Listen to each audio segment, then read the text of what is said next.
Hello everyone, this is me Yamun Jahan. আজকে যেহেতু শুক্রবার আর অফ ডে, তাই আমরা সকাল সকাল রেডি হয়ে ঘোরার জন্য বেরিয়ে পড়লাম। প্রথমেই আমরা চলে এসেছি ব্লু ওয়াশান মায়াবী বিচ রেস্টুরেন্ট।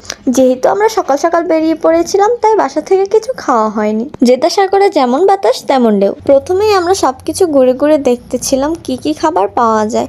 এখানে খাবারগুলো কিন্তু খুবই এক্সপেন্সিভ। তারপর আমরা অর্ডার করি পাকিস্তানি মাংস, কাবাব আর পাস্তা। এখানে খাবারের স্বাদটা ছিল বেস্ট। আর যেহেতু আমরা বাংলাদেশি, তাই খাবারের দিক থেকে আমাদের একটু বুঝে শুনেই অর্ডার করতে হয়, কারণ সব খাবার তো আর আমাদের মুখে স্বাদ লাগে না। প্রতিটা মানুষের জীবনে অ্যাডভেঞ্চার খুবই প্রয়োজন, তাই সপ্তাহে একবার হলেও ঘুরতে যাওয়া উচিত।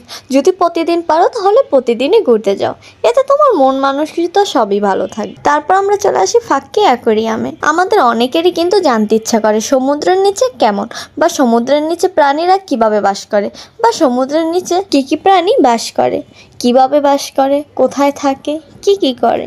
আর এই ফাক্কি অ্যাকোয়ারিয়ামে চলে আসলে আপনার মনে হবে আপনি নিজেই সমুদ্রের নিচে চলে এসেছেন।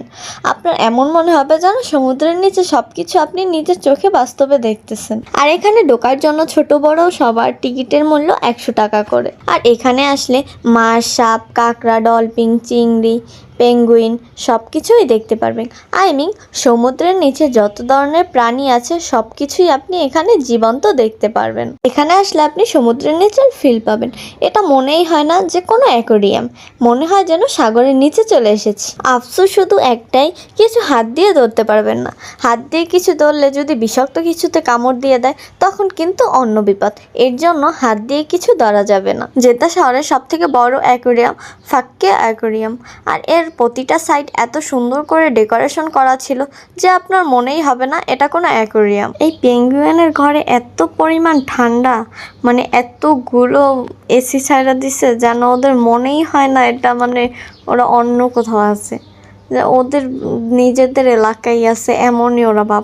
ভাই রে ভাই, এই মাছগুলা যে কত পরিমাণ বড়, সামনাসামনি না দেখলে বোঝাই যায় না। ফোনে তো একদমই বোঝা যায় না, মানে ক্যামেরায় একদমই আসে না। এই মাছগুলো অনেক বড়।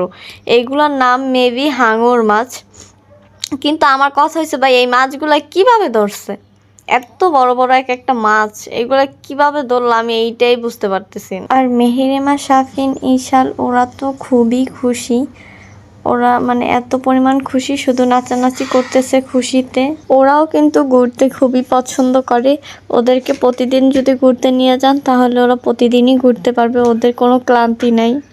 ওরাও ঘুরতে খুব পছন্দ করে আমার মতো।